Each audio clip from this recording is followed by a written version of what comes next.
Welcome to As I Live and Grieve, a podcast that tells the truth about how hard this is. We're glad you joined us today.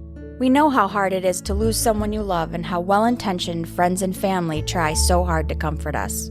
We created this podcast to provide you with comfort, knowledge, and support. We are grief advocates, not professionals, not licensed therapists. We are you. Today we are speaking with Rita Schulte. Rita is a licensed professional counselor who specializes in the treatment of mental health disorders. In 2011, she created Heartline Radio, a broadcast show that addresses cutting-edge mental health issues and provides content to educate and equip listeners in how mental health affects our culture. Rita is a frequent contributor to many publications and is the author of Shattered, Finding Hope and Healing Through the Losses of Life, Imposter, Gain Confidence, Eradicate Shame and Become Who God Made You to Be, and Think This, Not That, Rewiring Your Brain to Eliminate Toxic Thinking. She speaks around the country on mental health-related issues. She received her BS in psychology and her master's degree in counseling from Liberty University. Rita is no stranger to loss and suffering. In 2013, she lost her beloved husband to suicide and her world was decimated. She speaks candidly about this loss at her national workshops in the hope of helping others heal. Rita makes her home in the Northern Virginia suburbs of Washington, D.C.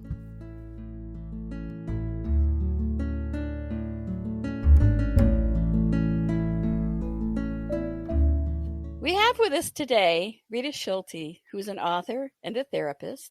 She's going to tell you a little bit more about herself in a minute.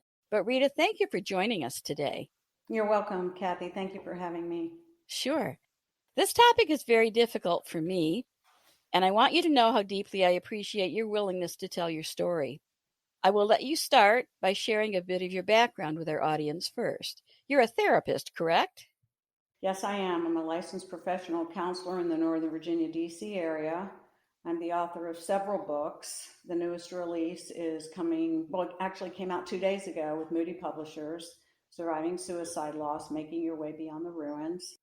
I'm a speaker around the country on grief, loss, and suicide and trauma. And of course, I lost my beloved husband to suicide 7 years ago. So it's been a long journey back. Yeah, and that may sound like a long time for some people, but it really isn't, because in your memory, I'm sure it's just as vivid today as Yes. it was then. Exactly. I was introduced to your book. This is your newest book, I believe, Surviving Suicide Loss, Making Your Way Beyond the Ruins, which I think has just been released, correct? Yes. Okay, that's super. Congratulations. I don't think I was but a few sentences into chapter 1 when I felt uncertain I'd even be able to continue. Are you able to summarize for our listeners what happened that day? Yes. My husband had been struggling for about 3 or 4 months with a severe mental health condition. He was never depressed, never had anything. Okay, he was great. He was a really strong guy, pretty fearless. And then he started with these symptoms, and he became very paranoid, depressed, anxious. All this was going on, and he and I went to Florida, to our home there. We had a home in West Palm Beach with some friends, and he wasn't doing real well that weekend. And so he's also a pilot, and he had a small plane, and he didn't fly the plane. He flew commercially that time. So he was going to fly back Monday, and I was going to fly back Tuesday. And he was supposed to go to a mental health treatment facility at that time. And I was going to join him a couple of days later and stay with him for as long as was necessary. So Monday he left, he was fine. We had the plan in place, and I spoke with him that night. And then Tuesday morning I started to call him and I couldn't get a hold of him. He didn't answer the phone. I actually had a friend drop me off at the airport. By then I was starting to get really panic stricken. I couldn't get a hold of him. So I ended up calling the doctor's office he was supposed to go to before he left. He was going to go and pick up this blood work and everything and then take the flight down to Dallas. So I was pretty much freaking out. And I called this doctor's office and they told me he showed up for the appointment. Oh. So I was able to, calm myself because I'm Right. calling my daughter, calling my son, freaking out. I can't, didn't hear from dad. I can't get a hold of him. So I get on the plane, and when I landed in DC, I started calling him again. Still couldn't get him, but I kind of thought, well, he's probably in transit. So my plan was to go over to my son's house when I got home. And when I got home, the cab pulled up in the driveway. I got out, and the car was still in the garage. Mm. So I thought, okay, well, maybe he took a cab to the airport. Right. And when I walked in the kitchen, I saw all of his stuff there. Uh-oh. His Bible, his bag, all of it. Yeah. So I, ran to the stairs. I walked up the stairs, and when I turned the corner, our bedroom is in direct view down this long hallway. Okay. And I saw him. Oh. So I walk in, and he'd shot himself in the head. Oh my gosh, Rita. So, I don't need to tell you what that was like. I just began screaming. I'm sure. Yeah. I just fled from the room. I ran downstairs, and I just kind of collapsed on the floor, and I curled up in a ball. Mm-hmm. How I was able to call my son, I don't know, because I really don't remember a lot after, but I called him, and I can just remember, he was screaming. And then I just remember they said, go sit by the door. And so I went into the laundry room where the side door was, and I just crouched down, and I just, was shaking. And I just sat there until the police came. Yeah. And then that was about the end of what, I really remember. Right. Right. A lot of people were coming in. I remember Michael and Ida coming. I remember just those snippets. But sure. That was about it, because really trauma is asking us to put words to the unspeakable. Exactly. And it's very much stored in the body as body memory.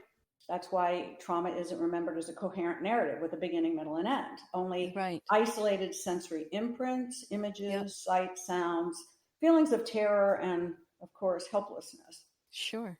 So that was it. I mean, it was surreal. It's as surreal today for me. Yeah, I'm sure. I just had lunch with a old high school friend of mine. We were cheerleaders together. Oh. She drove up. I haven't seen her in a couple of years, and her now husband, we used to double date, and we were talking about it's no more, like, no one could believe this. Not Mike Schulte. Not a chance. Yeah. I can't. I have to honestly say I can't, or I can only imagine. I've never experienced that. So I can only imagine. And when I think of something like that, I think of just devastation. That I don't know how you even made it downstairs to the kitchen, for example, or from the kitchen to the laundry room. You can sit here and you can tell us your story in what appears to be a very composed manner. I know your life was shattered. How did you then move through your grief to get to the point you were able at some point to take that deep breath and move forward? Yeah, it was a long haul. For the first few months, I was pretty non-functional. Like, it was all I could do to get out of bed and get into the shower. And I can remember getting in the shower and just feeling the water on my skin. And I felt like that's the only way I know I'm alive. I carried a lot of guilt for a long time. Like, I should have flown back with Mike on the plane. I should have this, I should have that. Like, all of those things, I was drowning in that. And so it was very hard to function. I was very blessed that I had a lot of support. I actually had one of my best friends, the one that dropped me off at the airport in Florida, and they were looking to build a house. They were moving to North Carolina, and they basically moved in with me for a year until their house was ready. So God really provided that support, because I was drowning. Now, of course, my daughter was there, and I mean, I certainly could have moved in with her, spent a lot of time together. Right. But literally, they carried me. I got into counseling immediately just because as a therapist, I knew that was going to be important. I got into 3 groups, a grief group at my church, a suicide loss group, and then another suicide group. Okay. And, I just, some days it was like, falling backwards. Because Mike and I were high school sweethearts. I was Okay. 16. Yeah. Yeah. So we had a very magical relationship. Right. And so, yeah, to Mm. watch him literally go crazy in front of my eyes in 4 Certainly. months Certainly. was horrifying. Yeah. Yeah. Mm. It must be. It just has to be. So do you feel that having been a therapist, do you feel that that education, that experience helped you grieve? Or was that just kind of pushed aside and you just had to kind of muddle through it yourself? I think it helped me in a lot of ways. I think I knew the steps I needed to take to, do this, what we call post-traumatic growth thing. Right. But it doesn't mean that it's any easier. There were Right. some things that blindsided me, things that I thought, would be huge triggers that weren't, things that Mm-hmm. I didn't think would trigger me, that did. Right. But I knew that I had to push through the difficult things. Like, for example, I couldn't go to National Airport for probably 6 months Oh, yeah. because Yeah. that's where I landed and got in the cab. Exactly. And then, let's see, this was probably about 8 months out, maybe. A dear friend of mine flew up from Atlanta, and we went on a couple of day trip to New York. Right. And when we came back, we got a cab from Union Station. Mm-hmm. And I was a little, I didn't really think too much about it. But Right. when we got close to my street Yeah. on that, and the cab started Yeah. making, Yeah. I lost it because It's that's just I that was whole reliving it. concept Yeah. of coming home again, Yep. coming You Yeah. home. drop right Yeah. back into it like it was happening. And Exactly. so by the time we got up the driveway, I was at this, and she came in, and I didn't know what I was doing. I was back in the corner, huddled Right. up, shaking. Sure. And God bless Gail. I mean, I feel so bad for these people that were witnessing all of this, because they didn't know what to do.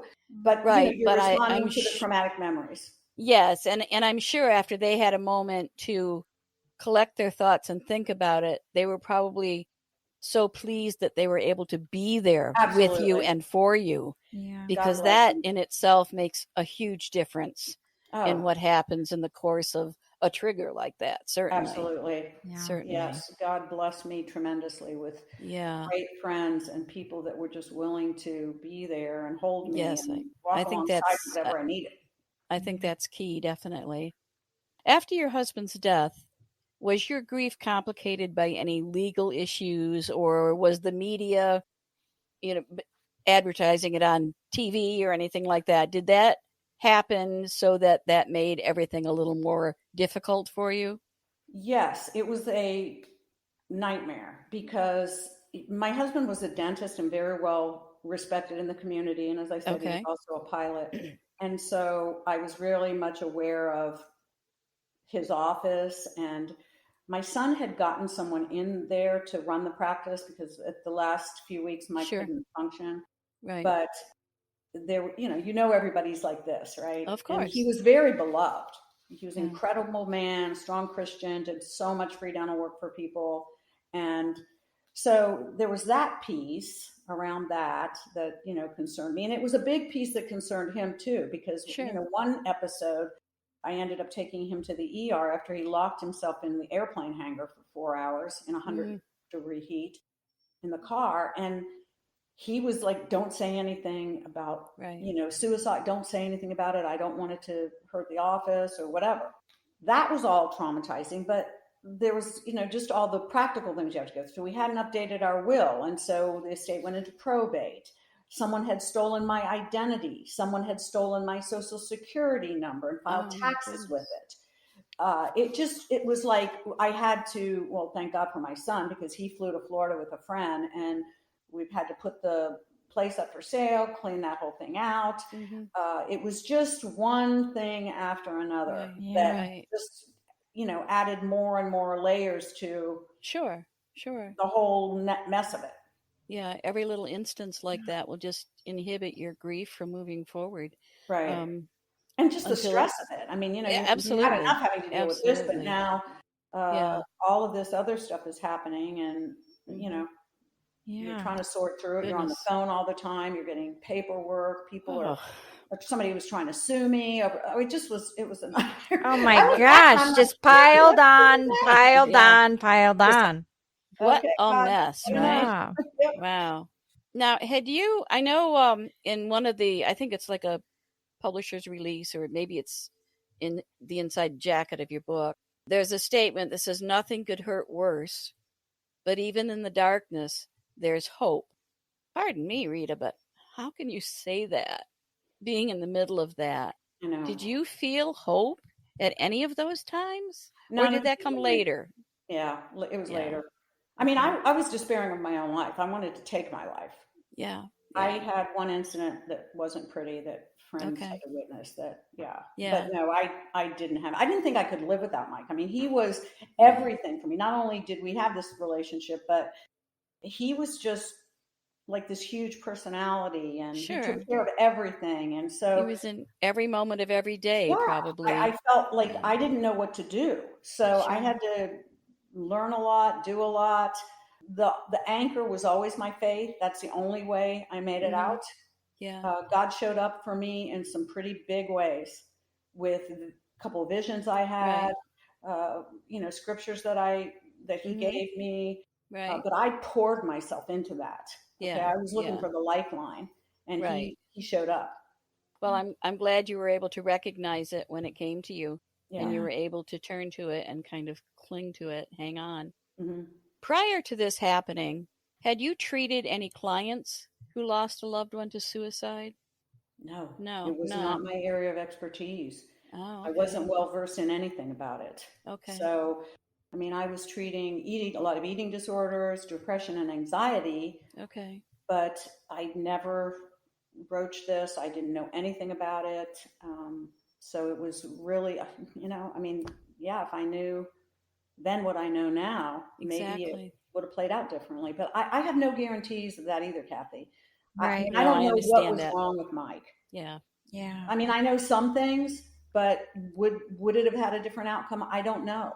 And that's where Well, I've had to leave it in God's hands. yeah, that's one of the difficult things, and sometimes people get caught up in that. It's almost like trying to stress over things that you can't control at all. These are Right, things that you will never truly know the answer to.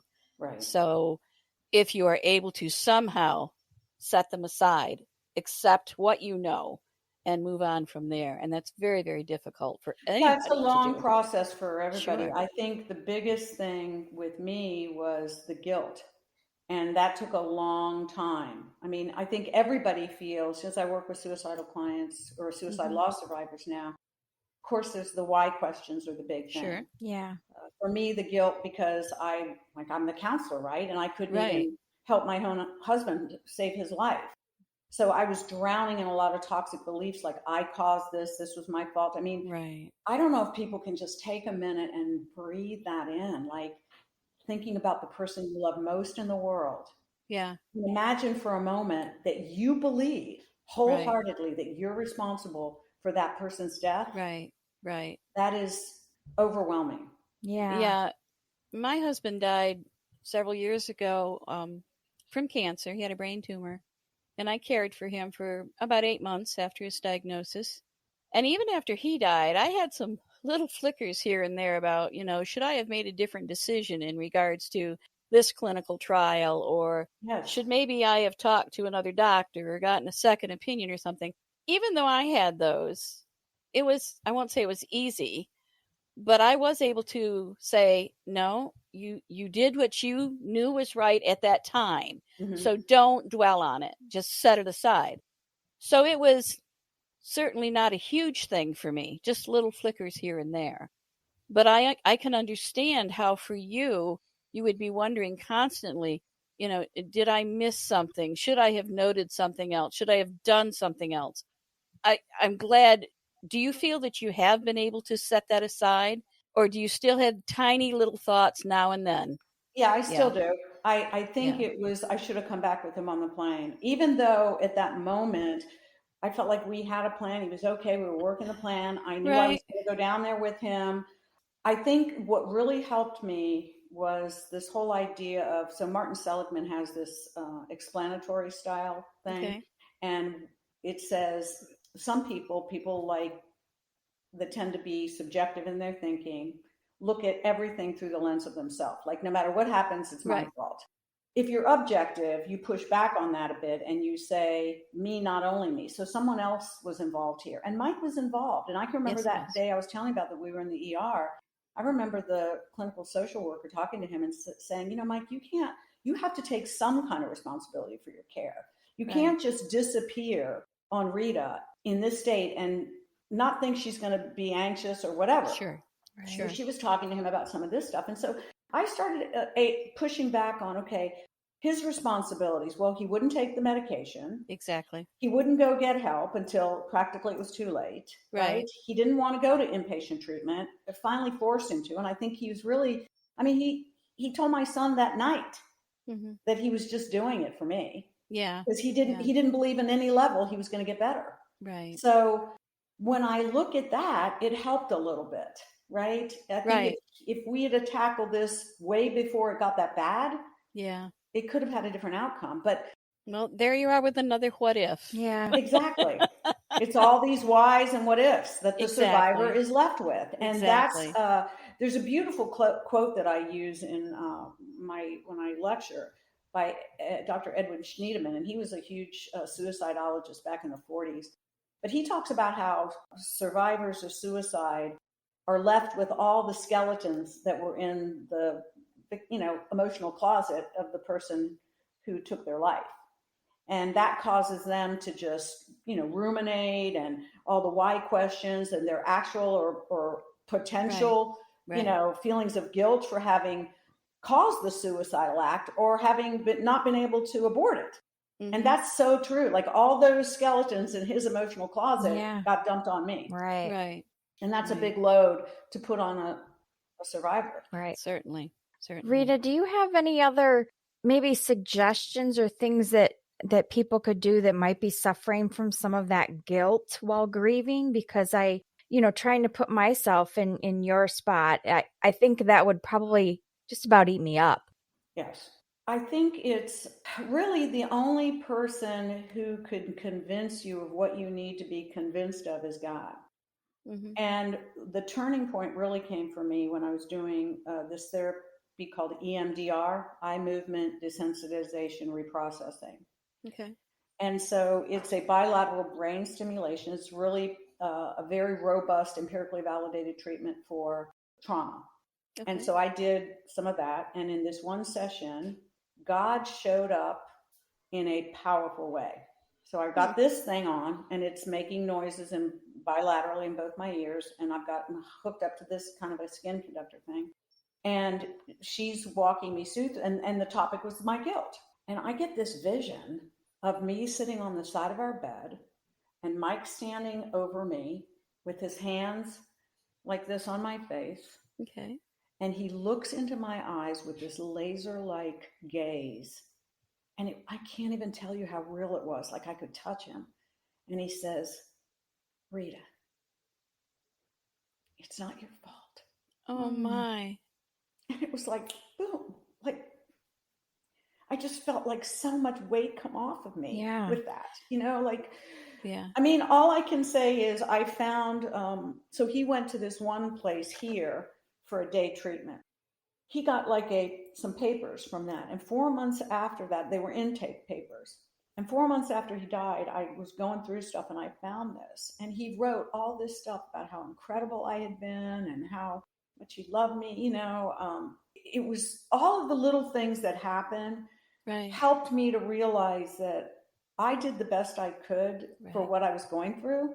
And I think that's what people have to realize, like this idea of self-compassion, that being human means being subject to limitations is really where you have to help lead a client. Because at the beginning, I couldn't even conceive of that. But as time went by, I was able to hold out my compassion for myself because of what I had been going through. I was so overwhelmed with his loss that I couldn't even consider myself. But really, I have a really good friend who's a therapist, and she was like, this was literally 3 or 4 months of chaos and torment Mm-hmm. I'd come home one night. He was up in the field. We have 5 acres, and I hear the gun go off. Uh-huh. And so I'm screaming through the house. I'm running outside. I'm shaking. And here he comes with the gun in his hand. He's in the hangar of the airplane. Like it's just all this craziness. And it was happening so fast. I didn't have time to be in my own process, right? Much less anything else. Right. So I think that helped me to have a little more mercy on myself, that I could only be responsible for what I knew. And that day he left Florida, I thought everything. The other really powerful thing for me was, we laid in bed one night and he said to me, I could never really go through with it because I could never live without you. And I could never leave you with all of this mess. But my mistake was believing him. The kids, none of us really believed he was going to do it. Mike was a real dramatic person, okay? Yeah. I mean, this was craziness, like, but none of us really believed at the core of our beings that he was. Even his psychiatrist said, Mike's a person who wants to live. Right. So that's why this whole idea of predictability with suicide, I mean, we can do all these evaluations and screenings, and we need to do all that. And there's some great tools out there. But for absolute surety, you can't 100% predict. You can't be 100%. Not. Exactly. Right. Exactly. Yeah. Goodness. I want to change perspectives really quick. And what's the first thing that you would tell someone who would come to you as a therapist, maybe with the similar situation? What's the first thing you would say to them? Well, I think empathy and collaboration are the core philosophy. Like, I mean, obviously I've gone through this, so I can certainly put myself on some level. Everybody's relationships are different. So, I can't totally know what someone else is going to feel.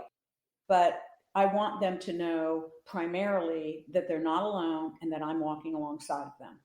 Right. Because that piece, I mean, attachment theory bears out this whole idea that, we're going to move toward people that are safe and secure base for us. Right. And that calms our nervous system. Yeah. Right. And that's what happens to a lot of suicidal people. They feel intense aloneness and disconnection, perceived sense of burdensomeness, a thwarted sense of belonging. I want them to know that they're not alone and that I'm walking alongside of them. Okay. The other thing is, we got to calm the nervous system. Whether if it's hyperarousal like I was, we have to have things in place to calm. If it's shut down, we have to have things to do to wake up the system, right? Because trauma can do both. I'd go from absolute hysteria, freaking out, to my go-to for the first probably couple of years was curling up in a ball on anything. Like I did it. It's called procedurally learned patterns, right? Because that's what I did that night. I curled up in a ball. And so anytime I'd get triggered or anytime I'd curl up in a ball. And so we had to intervene in those cycles to break those patterns and put in some adaptive ways of coping, right? The other thing that's really important, so the trauma affects the brain, all the post-traumatic stress. The second component I talk about in the book is, the depression, guilt, and shame leading to, complicated grief. And then this existential shattering that happens, crisis of faith, crisis of belief. So all this predictability that we thought we had figured out, at least on some level, about life, God and the world around us, they're not going to work after the suicide because a bomb's gone off in your life and everything you believe has come into question. Right. So you're going to struggle with your beliefs. And so you have to work with the client, meaning-making reconstruction, right? That's a big part of recovery. And so we have to work towards new sustainable frameworks of meaning for folks. And that's what I had to do. We have to look at forgiveness. I mean, a lot of people are angry. Sure. I wasn't angry at Mike for some reason. I got angry at him later, but I watched this, my strong, incredible husband. And I remember one day it was in August, and we were on a vacation with my son and his wife. And he looked at me, it was real early. He said, "What's it like to watch me fall apart?" Oh. And so it's like that. Yeah, that's what I was witnessing, you know?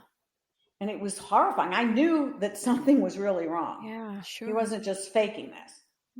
So we got to look at, the anger and forgiveness. We got to look at anger and forgiveness with God. Some people lose their faith. Yeah. It's a lot of work. Yeah. A lot of work. And it's, I think in the instance of suicide, you have to have someone to walk beside you. Yeah. I don't think this is a grief that you can just go it alone. No. No. You have to have someone to help Yeah. you. Absolutely. I don't know how you could do it otherwise. Yeah. Yeah. You're not alone. And that's the big thing Right. is, and see, the other piece of this that gets so tricky is the stigma that's associated with suicide Exactly. in the moment. Yes. Because, Yes. People feel isolated and alone. Sure they do. Yeah. Sure they And do. then, it can hinder their help-seeking behavior. Oh, I don't want Sure. to tell. Yeah. Or secrets come out about their Exactly. loved one. Yeah. I mean, Yeah. everybody's already doing this when there's a Sure. suicide. Sure. And so, survivors are more reticent to go seek Yeah. help. Yeah. People are reticent about offering support too. Sure. I can remember I went to lunch one day. This lady in my widows group organized this lunch, and I was asked, one of the ladies said, "Well, how did your husband die?" She literally jumped out of her chair and shrieked. And I mean, I didn't take offense because they had all died by cancer. Right. But people don't know what to do with you. Yeah. Yeah. They don't know what to say. It makes them uncomfortable. Yeah. Right. And so they tend to either say nothing Right. or say the wrong thing. Yeah. Right. And that makes it more difficult for Right. a loss survivor. Sure it does. Oh, Right. my And goodness. especially if there's unfinished business. Yeah. Right? So many pieces to it that I had never even thought of. Yeah. Mm-hmm. And your story is incredible. We're getting near the end of our session today. I could sit and listen to you talk for a long, long time, but if I asked to do any more, I'd have to pay you for your services, I think. But before we wrap up, Rita, we want to offer you the chance to speak directly to our listeners. Tell them about your other books, the services you offer, or anything at all you would like them to know. I think the big thing I want them to know is this is there's not even words to say if you've experienced a loss by suicide. But I just want to encourage you to never, never give up. Your story isn't finished yet. The real story is still unfolding. It's yet to come. Be of good courage. Hang on to God. Hang on to somebody, because there are people out there that really want to help. In terms of my other books, my first book, Shattered, Finding Hope and Healing Through the Losses of Life, was written 2 months, released before Mike took his life. Mm-hmm. It was on loss, and loss in terms of, I wanted to write about loss because I felt like didn't matter what the client's presenting problem was, loss always seemed to be a significant theme that was woven into their narrative. Mm-hmm. Certainly. So I was curious about that. What makes people resilient? And a lot of people have said, gee, do you think God had you write that book? Prepare you for this? So the second book that's called Imposter. I took a compilation of eating disordered client and do a lot of teaching in there about that and how to get our needs met. The third book was Think This, Not That. And that's about rewiring the brain and our neural networks, learning about cognitive distortions and teaching people about all that. Uh-huh. And then this one obviously is about kind of a roadmap to healing for the suicide loss survivor. Great. Ideas for another book? You have another one in your head? I kind of toyed with the idea of writing a novel, but I haven't done that. But I might want to do something follow up, like on resilience, because I think people have this idea that resilience, some people are just resilient. And that was my question when I wrote Shattered. How do some people make it back from these catastrophic losses and still have their faith intact? And other people kind of lose the battle altogether with a lesser loss. So resilience is something that can be learned and strengthened. Sure. And I think that, maybe something I'd want to take a look at, but I'm just kind of... I bet your novel would be dynamite. Yeah, I really have been thinking about that. Yeah, so. Interesting. Okay, well, I will say once again then, Rita, thank you so much for being our guest today and for being so candid in your conversation and relating your story and letting us know how it feels. I know our listeners weren't able to see, but there were several times that the emotions and the feeling were visible to Stephanie and I on your face, that even though it's been years, sometimes when you get back in those memories, start talking about some of the occurrences, it takes you right back there as if it just happened. Amen. So thank you from the bottom of my heart. This is going to be a very special episode. To our listeners out there, thanks for listening today. We hope that you've really taken to heart the things that Rita have said. maybe you haven't experienced a loss by suicide, but maybe you know someone who has. And maybe you can be one of those people that reach out to them and walk beside them in whatever way you can, even if they're getting help from a therapist. Still, they need people that they feel safe with, that they feel comfortable with, that aren't going to pass judgment. So do whatever you can for someone you know, even if you only know them a little bit. Might be a good time to really get to know them and be that supportive friend. And we hope you'll join us again next week for another episode. For me, they just keep getting better and better. I cannot believe when we started this podcast just last November. I think it's been 9 months. And we have met so many incredible people. I hope, listeners, that you keep tuning in because we couldn't do it without you either. Take care of yourselves. Remember self-care. That's one of our big things to advocate for. And we'll talk to you next week. And we'll all continue to live and grieve. Thank you so much for listening with us today. Do you have a topic that you'd like us to cover, or do you have a question from one of our episodes? Please email us at info@asiliveandgrieve.com and let us know. We hope you will find a moment to leave a review, send an email, and share with others. Join us next time as we continue to live and grieve together.